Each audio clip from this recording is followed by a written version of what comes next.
I think that the red panda thing is being used, like Malin turns into a red panda when she gets stressed out. But I think they're using the red panda as a metaphor for too many things at once. And as a result, it gets muddled. So on the one hand, you've got the very obvious metaphor of puberty. There's a scene in the well, there's a lot of scenes in the movie that really reinforce this, right? Like the mom runs with like tampons or pads or whatever to the girl's school, thinking that she's going through puberty. And there's also the scene when her mom first figures out that she's turning into a red panda, which is apparently something that happens to all the women in this family. She puts her in a different room on like a mat, like an old mattress or whatever. There's a lot of these things that are really like pushing that message, except for if you accept that the red panda is about that, then a lot of her mom's actions are kind of horrible, because her mom's actions are all about stopping the panda from coming out and preventing it from happening via ritual changes to her body. Like it's kind of gross, actually, when you look at it from that standpoint. The other thing too is her mom didn't warn her about it.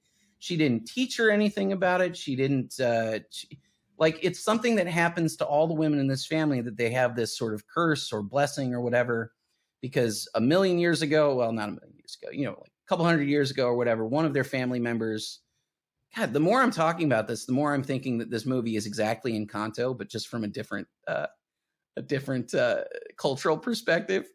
Because, a couple hundred years ago, a woman in the family prays to a particular red panda god and gets imbued with special magical powers that enables her to defend her family. Or have I heard that story in the last 6 months? But anyway, so now all the women in the family turn into red pandas, like giant red pandas when they're stressed out or when they're, in times of heightened emotion. And if we take it as a puberty metaphor, then all the women in this family chose to take hormone blockers. I'm not really sure. It's like a really kind of weird way to go. The other way to look at it, or one other way to look at it, is that it's about Malin's inability to tell her mom what she really feels, because her mom is very strict, and Malin wants to go hang out and play with her friends and go to boy band concerts, and she's struggling to tell her mom. So maybe the red panda represents that. There's problems with that metaphor too, but or like using the red panda as that metaphor as well. But I don't know. It just feels a little mixed to me as a result. But in the end, we come back to the relationship between the mom and the daughter. And I think, Paul, your point was that she's like, that's really like the best stuff. Yeah. And I think that's probably true. The analogy that connects with me the most, and it took half the film to get to this analogy, because the first act was mostly about the puberty angle, which it felt weird to all the reasons that Sean was saying. But towards the end of the movie, the reason the red panda was basically Malin dealing with parental expectations, and also her mother dealing with her mom's parental expectations. And that is something that almost everyone has to deal with, and they handle it beautifully. And there's the really touching moment, like all Pixar movies have, where they get you at the end, where you feel like you're about to bawl your eyes out.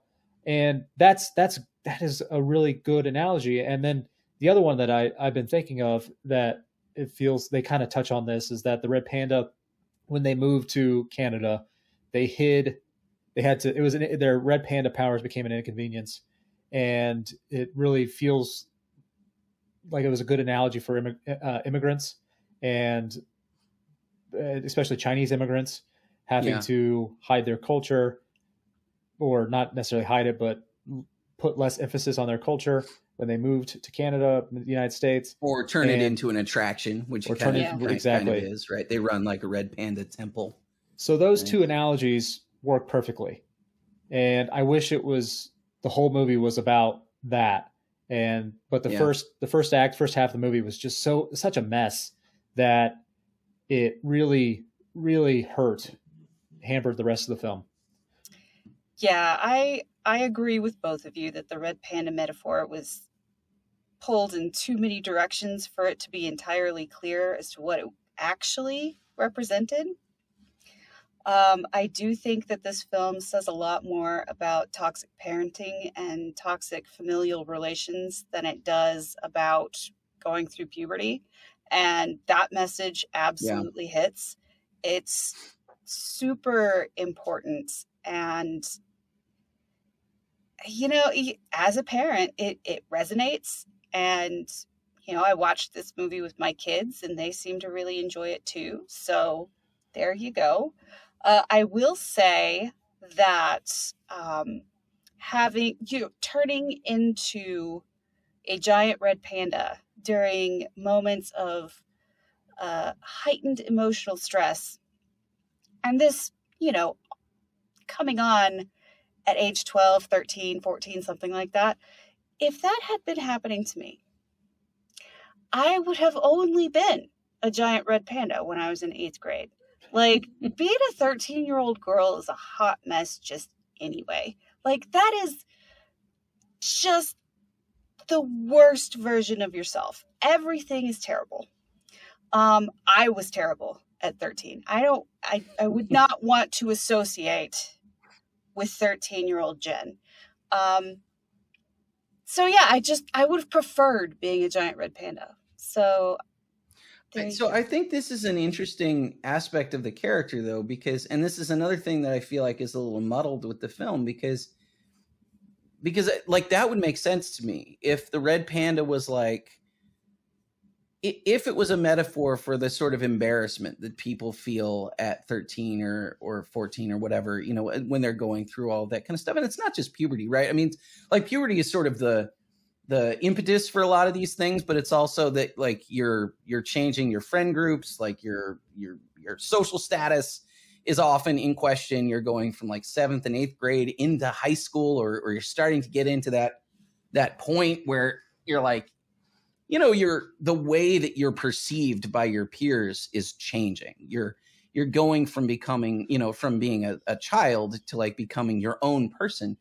But I think that one of the interesting things about the movie, though, is that Malone seems to kind of have it all figured out at the beginning. Like, she spends a lot of the first, like literally the first few minutes of the film, like just dumping exposition on the audience about how much she loves who she is and how confident she is as a 13-year-old. Like, I was not that confident as a 13-year-old for sure, but she's like, this is my group of super awesome friends. This is what I like to do. I'm dominating math class and I'm a nerd. And if you don't like that, deal with it, kind of stuff. And like, she's super confident, and she's like, and she dances, and she's like very excited about being this. There's a boy band in the movie called Four Town. And it's like, just also, we got to talk about that in a bit, like just dead on 2002 boy band. Like, just that part, like Pixar just nailed completely. But all that stuff, like, it kind of undercuts the metaphor, though, because, and it's just in the same way that like the puberty metaphor is sort of undercut by the mom, like not treating that the way that like a good mom would treat it. This is undercut, like the metaphor of the red panda being sort of sublimated, like individuality, is undercut by the fact that she's already like really confident in herself.